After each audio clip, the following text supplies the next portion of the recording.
You're listening to The Briefing, first broadcast on the 18th of July 2025 on Monocle Radio. The Briefing, in association with Addis.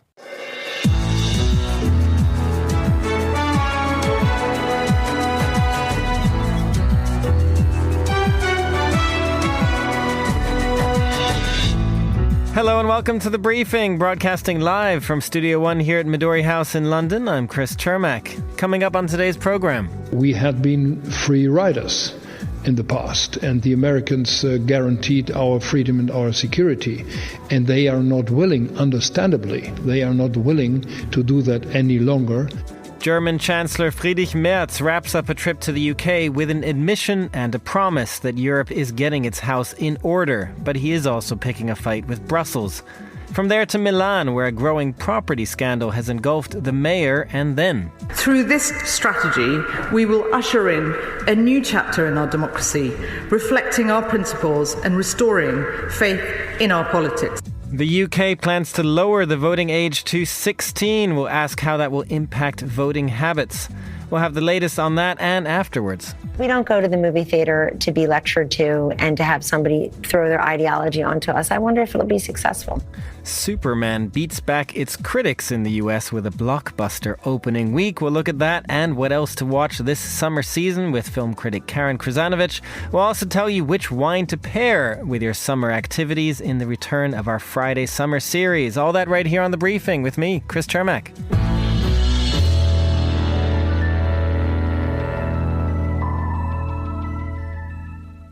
German Chancellor Friedrich Merz has wrapped up a visit to the UK with an admission that Europe has been free-riding off the United States and is now ready to spend more money and stand up for its own defence.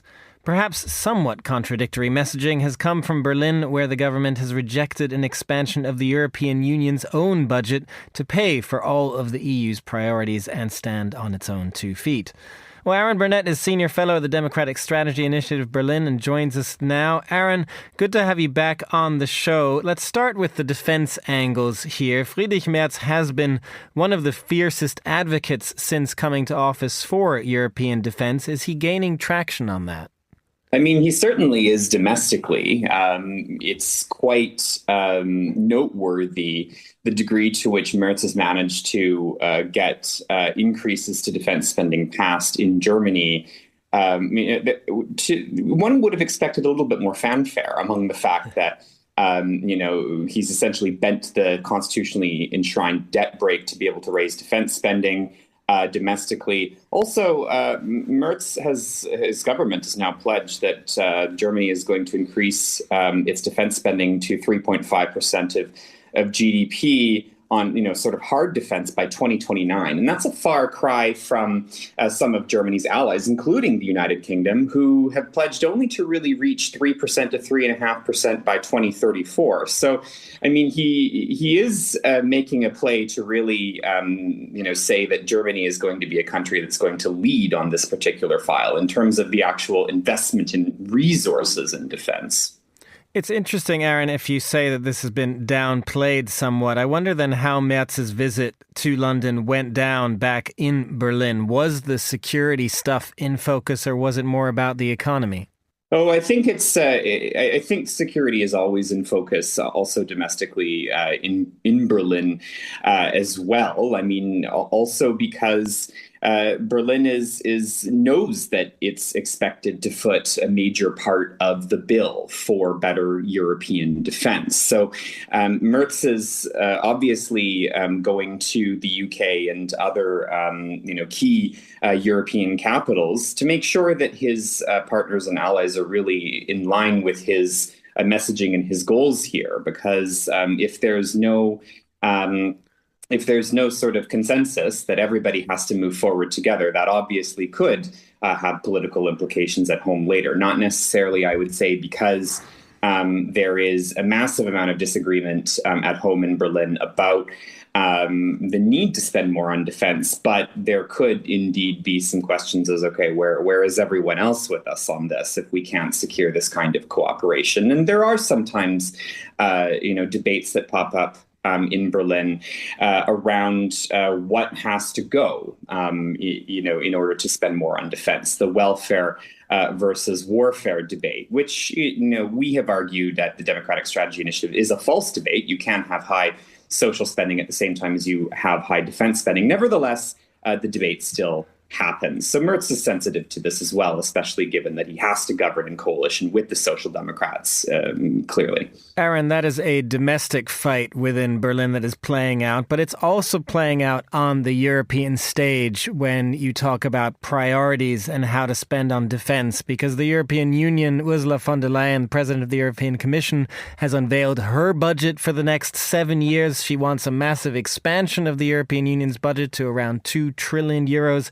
And Germany is the one fighting back on this, basically saying it doesn't want the European Union to spend that much money. What is this fight about, in your opinion? Is it about kind of what the right priorities are for the European Union? Well, I think the fight for on the EU file between Merz and von der Leyen is really a question of what the EU should have competence to do. So some of Merz's biggest objections to that budget proposal that the von der Leyen Commission just came out with is about EU raising its own taxes, which is something that the EU does not have really technically, legally, the competence to do. Ursula von der Leyen says that she's doing this in order to pay back joint debt that was accrued during COVID. Of course, I think that there's a lot of people in Brussels who are asking questions, very fair questions of, well, if COVID was an emergency and it was an emergency that was large enough to warrant joint debt, why isn't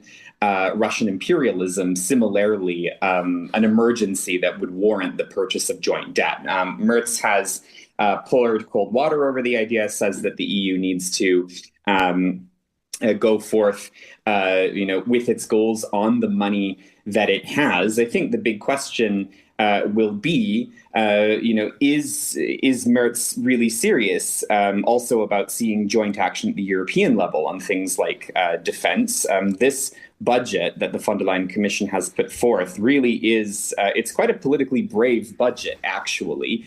We're seeing proposed cuts to farmer subsidies, which has been treated as a big no-no for a very long time, and proposed increases to, first of all, support for Ukraine, but also for defense and space. And I mean, keep in mind that the EU has never had a defense and space commissioner before this commission. And now we're seeing a huge request for resources to go there. So it really is down to the member states.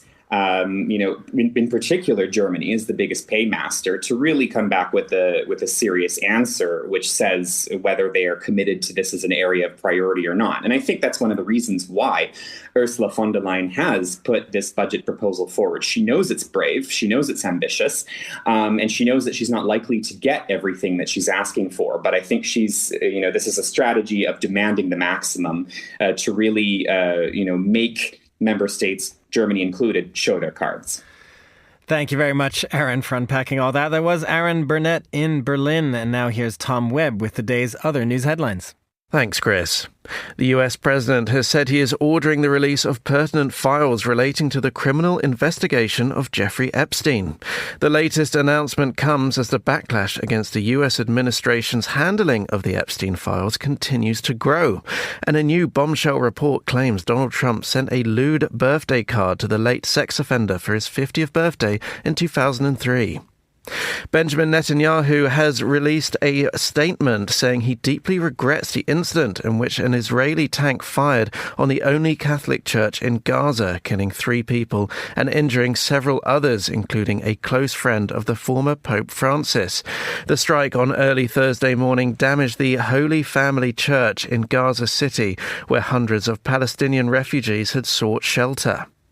And the CBS television network has announced The Late Show with Stephen Colbert will end in May 2026 after 33 years on air.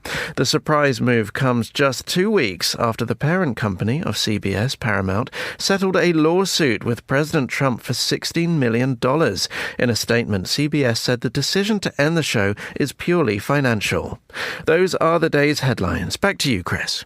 Thanks very much, Tom. To Milan now, where the mayor, Beppe Sala, has been engulfed in a widening property scandal that in many ways goes to the heart of how we build our cities and also raises questions about corruption in northern Italy. Joining us now to unpack Milan's property troubles is Monocle's Europe editor-at-large, Ed Stalker, who is very conveniently based in Milan. Ed, you wrote about this story for us already in the past, before the mayor himself was even brought into this investigation. The investigation has roots in this effort, I understand, by Milan to kind of circumvent national laws on how buildings are constructed. Unpack this a bit for us. It's not quite circumvent national rules. Hello, everyone. It's very complicated. Basically, Italy has these rules dating back to the 1940s when it comes to urban development. They've been amended since, but they're very complicated and difficult to understand. And as I said, they've had these amendments. You may expect that or not from Italy. It is the case. And so there's been a sort of interpretation of these laws at a local level, which is perfectly acceptable.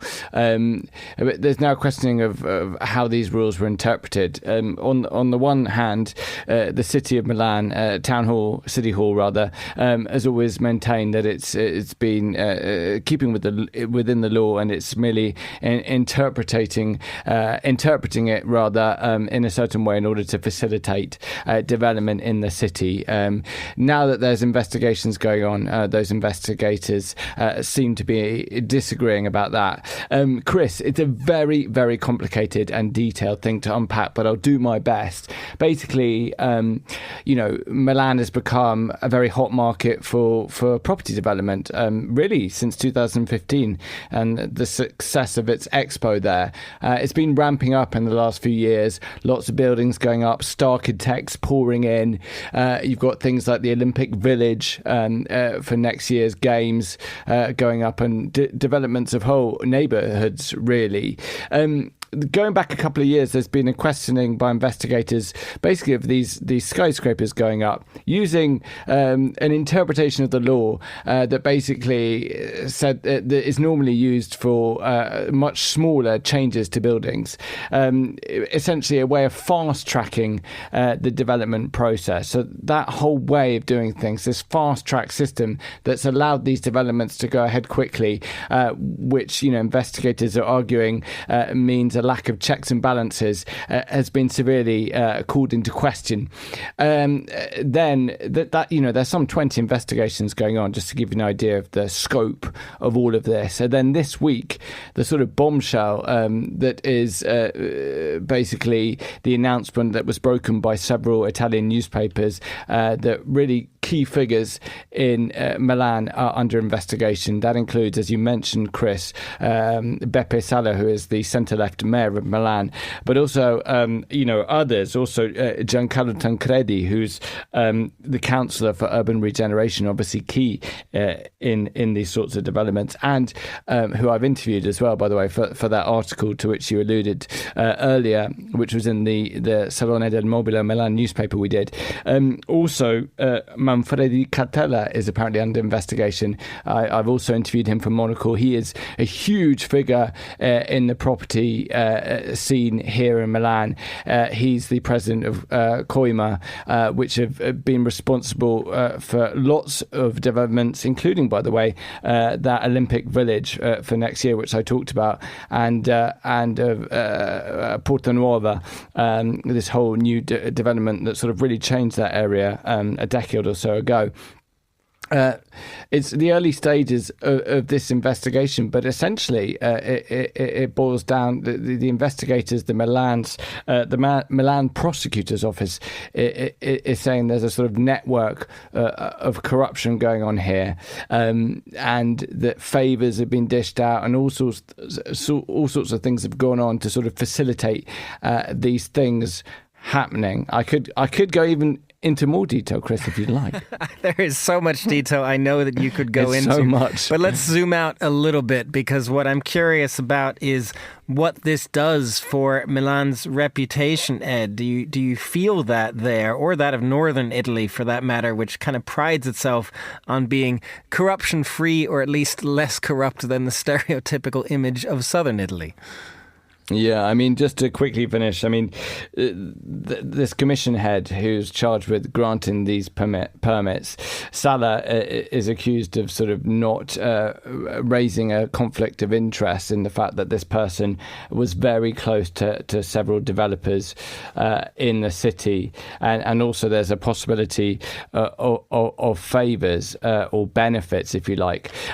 Chris, it needs to be added, it's the early days of an investigation. It was broken by these newspapers. It's got a long way to run. The prosecutor's office has asked for several arrests, preliminary arrests, and also some house arrests. We'll hear more about that on the 23rd of July.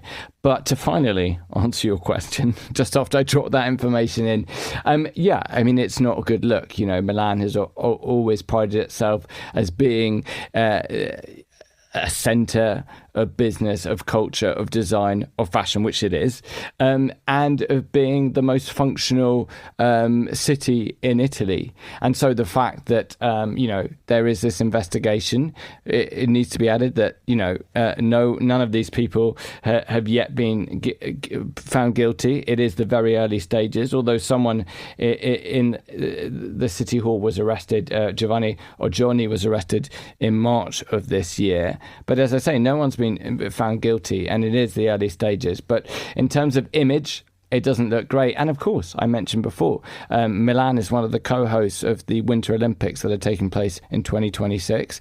There are a lot of projects that are currently are frozen because of all these investigations, although some have been able to restart. With the world's eyes on Milan and other locations in northern Italy for these Winter Olympics, it's not a good time for these things to be happening. That's for certain. There's been some speculation, could this lead to the mayor stepping down? He's got about 2 years to run on his last term. It seems unlikely that would be the case for now. There doesn't seem to be much appetite. There were a few statements, but there doesn't really seem to be a huge amount of appetite for that to happen, both on the left and the right, because neither side really has their candidates sorted if there were to be early elections. So unless this deepens and gets a lot worse for Salah, it doesn't seem that he's going anywhere. But of course, he is the first citizen. He is the representative of Milan, and it's not a good look ahead of these games next year, Chris. Ed Stalker, Monocle's Europe editor at large. Thanks for unpacking that story for us. You're listening to The Briefing on Monocle Radio.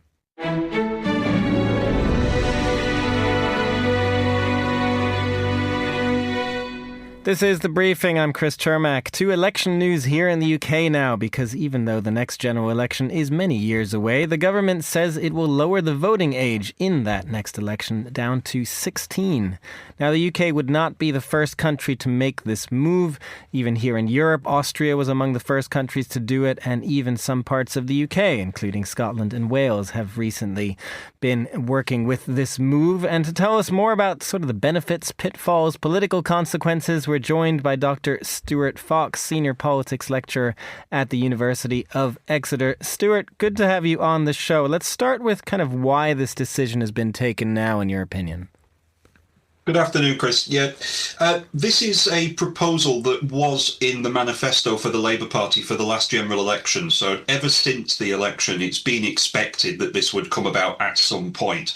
And the government's justification for this is that they feel that 16 and 17-year-olds deserve the vote, basically. They're of the view that because of some of the other rights and responsibilities that 16 and 17-year-olds have, that it is only fair that they also have the right to vote.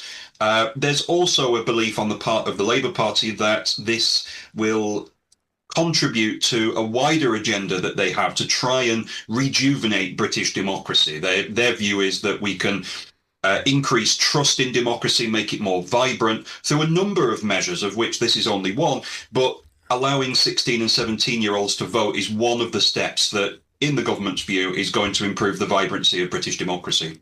And when it comes to that vibrancy, Stuart, you've done some research into this, I know, looking at Scotland and Wales. I mean, how much of an impact does a move like this have? How engaged are 16-year-olds in politics, really? Will this really encourage them to participate more?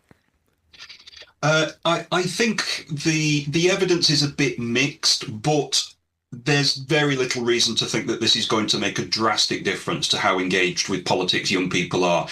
Since the voting age was lowered to 16 in Scotland, which was a decade ago now, we have seen a pretty consistent pattern where 16 and 17-year-olds are more likely to vote than 18 to 24-year-olds.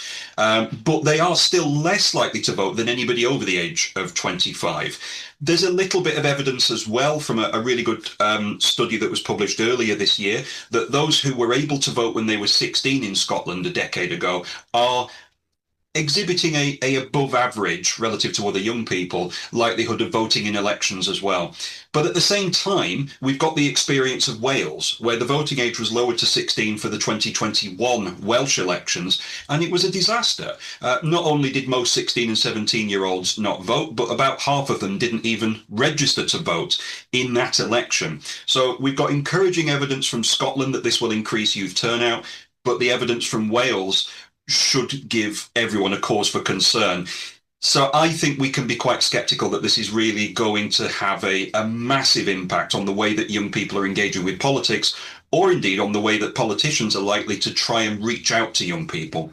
And do we have any sense of also, even if it won't be a massive impact, what kind of impact it might have directionally? Because of course politics do come into this as well. And maybe previous understanding might have been that the young tend to vote left, but there are questions these days, particularly among male voters, even the young, that they are going for more extreme parties, Reform UK, for example. Is there any sense you have of kind of where that might go? Yeah. I think it's a safe bet that even if Labour are genuine in their belief that lowering the voting age to 16 will enhance British democracy, we can be pretty confident that they wouldn't have done this if they thought it would harm them at the ballot box in the next election.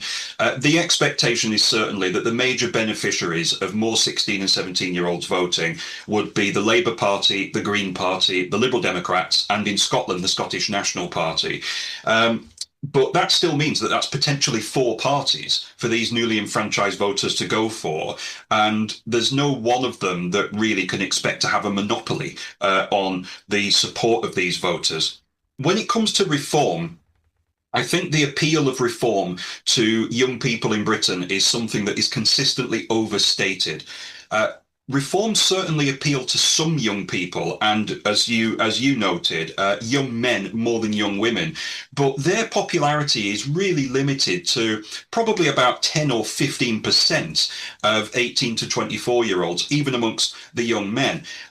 It's the Labour Party and the Greens and the Liberal Democrats in particular that are far more popular and also less divisive. For every young voter that Reform appeals to, they repel at least 2 or 3 more. So at least insofar as the current polling gives us anything to go by, and the current policy agenda of Reform really doesn't seem to appeal to the majority of young voters, I don't think Reform can expect to benefit from this reduction in the voting age. These newly enfranchised voters are going to split their votes between Labour, the Greens and the Liberal Democrats for the most part. Just finally, Stuart, if, as you say, this may be about politics a bit for Labour, but if we are to take them at their word that this is about democracy, I wonder if there are other efforts that you would highlight that are as important, more important, that are going on or should be going on to try and increase voter turnout. Yes, yeah. I think that the evidence that we have on votes at 16 so far suggests that we might be able to expect a small benefit at best. There is research that shows other measures are far more effective at encouraging young people to vote, and particularly for supporting young people from the poorest backgrounds and communities to vote. And these are the ones who are dropping out of our elections and dropping out of democratic politics at the moment. For example, a well-funded mandatory political or civic education program in our schools would be a drastic improvement on the provision we currently have, and we know that that supports young people to vote. There's also evidence that if you can get young people to participate in volunteering programs, that also supports them to develop the interest in politics and the civic values that encourage people to vote. And the benefit, we've got research that documents this now, the benefit is greater for those young people who are otherwise least likely to vote because they come from the poorest backgrounds. We don't yet have any evidence to say that votes at 16 disproportionately benefits young people from the poorest backgrounds. So there are other measures that the government could really be going for if their primary motivation was to get more young people voting. Dr. Stuart Fox of the University of Exeter, thank you very much for joining us. You're listening to The Briefing on Monocle Radio.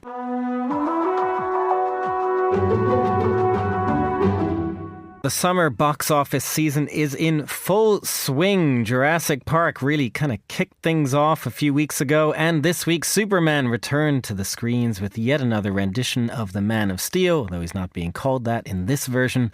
And it's raised hundreds of millions in its opening weekend, received generally positive reviews, including from Monocle's regular film critic Karen Krzanovich, who joins me now. Karen, you are a fan, I understand, always of Superman, or just this one?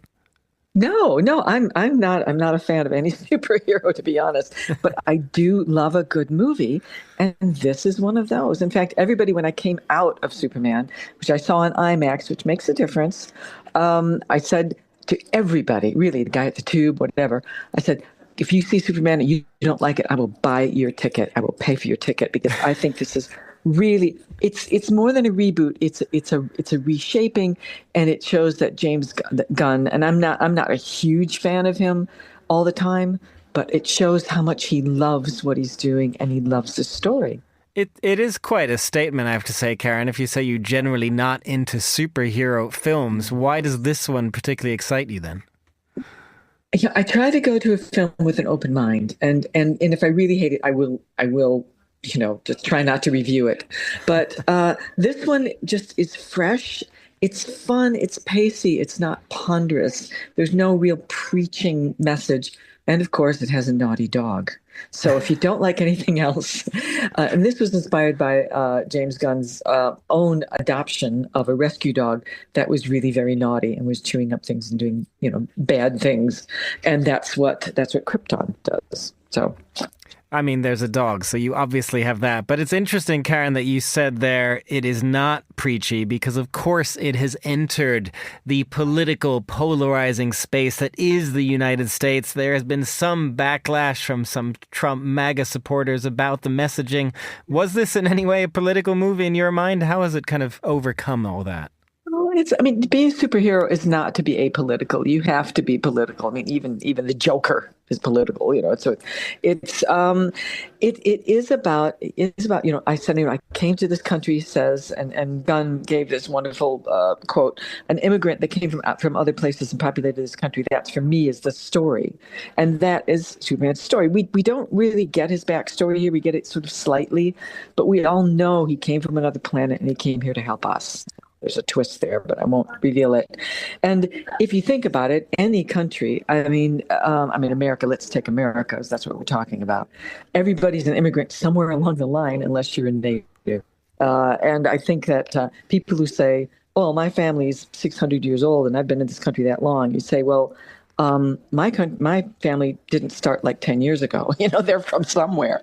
So I think that is what he's pointing to. And he's also pointing to the acceptance, the tolerance, and the amalgamation of what makes a country a whole. And if that's political, then so be it. It's also what we were sort of taught when we were children, that it's a good thing to do. Film critic Karen Krzanovich, thank you very much for joining us. This is The Briefing.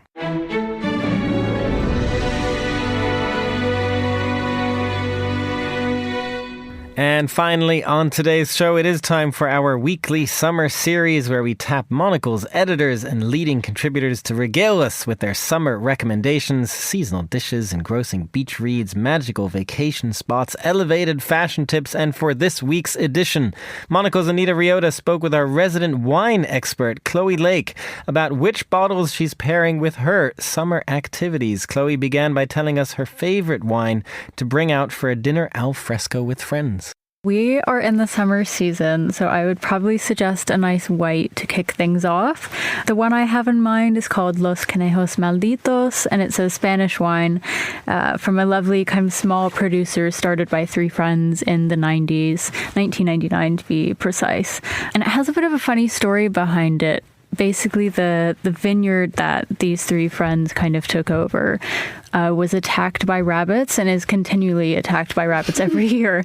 So no one wanted the vineyard, and they were like, yeah, we'll take it. And they've kind of shepherded in this like wine revolution on this vineyard. So the wine is really amazing. It's very like creamy, but mineral, very acidic, kind of the perfect thing to have with pasta outside, I think. Okay, perfect. I've noted that down immediately. And who knew that a rowdy rabbit could lead to a whole empire? That's incredible. And, you know, like in the garden, alfresco dining is one of the luxuries of being in the summer.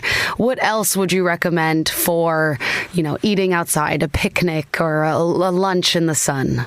So summer also screams rosé to me. And there are so many types of rosés that you can get. And I mean, people often think of like Provence, but for today we have a rosé from Italy. Correct me if I'm saying this wrong. I know you speak Italian, but it's La Media Miscela. Perfect. Miscela? Yeah, and I think that means mixture in Italian. So like the wine itself is a blend of many things. Again, a lot of people are kind of uncertain about blends. They think, oh, maybe it's not as good as something that's single variety. But actually this is a really fun wine.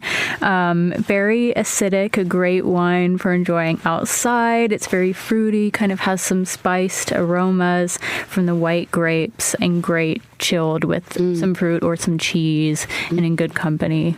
Well, you said that summer screams rosé to you. I'm a big fan of orange wine.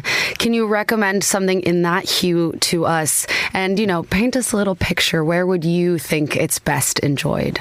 Yeah, great question. I'm also a big fan of orange wine. I love it so much. And I think there's so much great variety with orange wine, too. You can kind of get like natural varieties, but you can also get more maybe premium, refined examples that are filtered, etc.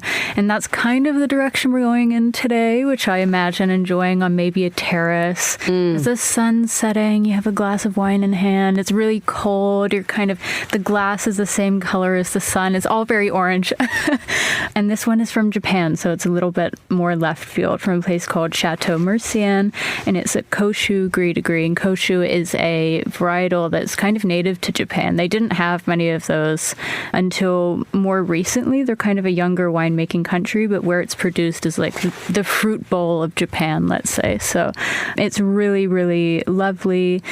There is low rainfall there, which means these grapes have a lot of time to kind of ripen naturally. So the fruit is very full tasting, and there's a long finish on the palate. It's a gorgeous orange wine. Sometimes in the summer, it can feel slightly harder to find a red appropriate for the season. Do you have anything in that realm that you'd suggest to us? Absolutely. I agree. I'm not a huge red drinker in summer at all, especially heavy reds. I know a lot of people like that when it comes to a barbecue, but that's not really my style. I think it's just too much. But I do like a chilled red, is what I'd say. Love that. And I have a really nice one today from France called Ça se discute. And it's a blend of two different varieties from this ancient grape called Pinot d'Ogny. And it was brought over from a neighboring grower in the Loire region. And fun fact, the grape was once the favorite of King Charles III and was exported as one of the kind of first wines wines to England in the 13th century, but then it fell out of favor as things do and then almost became extinct. But this winery is bringing it back from a guy called Laurent Seillard, and bringing back the grape, which is great. So it's kind of something you can chill, something that's very peppery, which is unusual for, I'd say, most reds. They're kind of more on the meatier side, but this is very vibrant, low alcohol content as well, so it's very drinkable and great for kind of grilled meats. We've sort of done all the colors of the rainbow, but for any special occasions, which this summer in the sun feels like it could be anything from your best friend's wedding to really just any Tuesday. For a special occasion, what bubbles are we bringing out? That's a great question. There's so many bubbles out there that I can think of, from champagne to Prosecco to Franciacorta, but I think for this we have to go with English sparkling. It's having a real renaissance at the moment, partly because the climate at the moment is the same as champagne was, I think, in the 70s, so it's kind of the perfect time to be drinking this wine. And I've chosen something from 100 Hills, which are based in Oxfordshire. They produce a beautiful kind of champagne-inspired sparkling wine, which is lovely, would be amazing with oysters or kind of sliced meat, anything really fatty to kind of cut through that, and a great celebratory wine. So I can imagine having this at a wedding or at a birthday party, all of that kind of summer outdoor fun. This would be absolutely beautiful. Monocle's Chloe Lake there in conversation with Anita Ryota. You can hear more of Chloe's wine tips and discoveries on The Menu, which airs every Friday at 2000 London time. For more summer gems from your favorite Monocle voices, you can also tune into this very show, The Briefing, every Friday at midday London time. That's all the time we have for this edition of The Briefing. It was produced by Vincent McAviney, our researcher was Henry King, and our studio manager was Elliot Greenfield. The Briefing is back on Monday at the same time. I'm Chris Chermak. Goodbye. Have a great weekend, and thanks for listening.